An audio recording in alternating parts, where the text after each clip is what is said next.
I'm Lisa Birnbach for Howdini.com. Most brides put more effort into choosing a gown than any other aspect of their wedding. And the second most important decision is usually the cake. Do you have to stick to the traditional white multi-tiered cake? And do you have to spend a small fortune? Here with some answers is Carley Roney, editor-in-chief of TheKnot.com.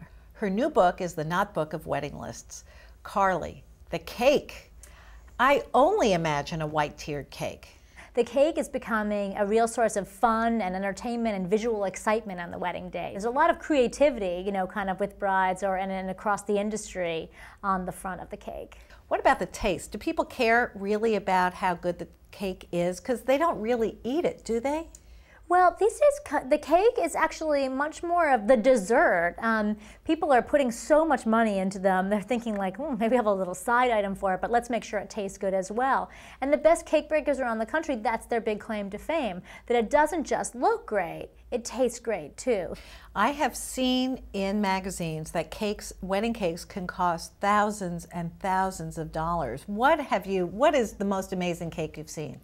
Well, cakes can easily, yes, they can cost, $20 a slice, $30 a slice. There are even weddings where people are having little individual mini cakes made for everyone in the wedding, and those can cost up to $50 a person because it's an amazing amount of intricate work that's being done. Cake making is really artistry. They have people sitting back there hand molding flowers out of fondant and hand painting them with paintbrushes in the exact colors of your wedding day to make this incredible work of art that at that point nobody even wants to eat because it's so beautiful. Now, what is a groom's cake?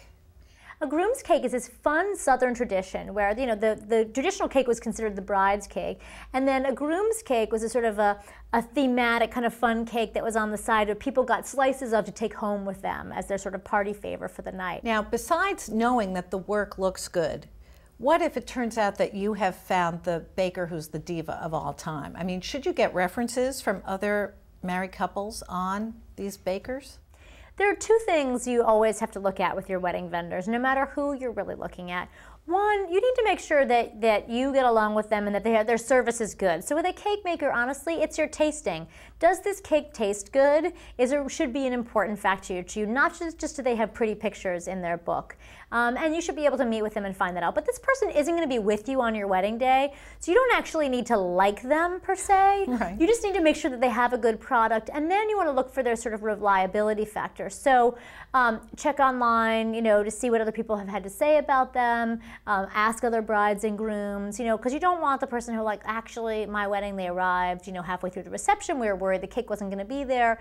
But just the reliability is really the only thing that you can't necessarily judge. But anyone who's got the good reputation in town probably, has that. There's a reason they get repeat business. Exactly.